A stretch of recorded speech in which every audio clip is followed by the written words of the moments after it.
इससे पहले महाराष्ट्र के सतारा में 99वें अखिल भारतीय मराठी साहित्य सम्मेलन के उद्घाटन के अवसर पर बोलते हुए मुख्यमंत्री देवेंद्र फडणवीस ने मराठी हिंदी विवाद पर बड़ी बात कह दी।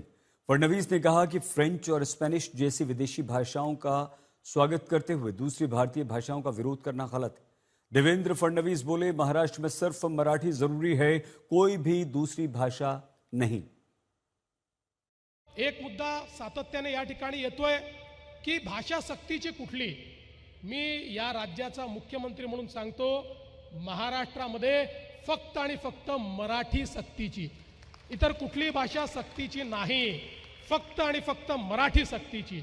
हा आता या त्रिभाषा सूत्रामध्ये इतर कुठली भाषा शिकली पाहिजे त्या संदर्भात आमची भूमिका होती की या संदर्भात सगळ्या भारतीय भाषा त्यातली जी तुम्हाला शिकायची आहे ती तुम्ही शिका।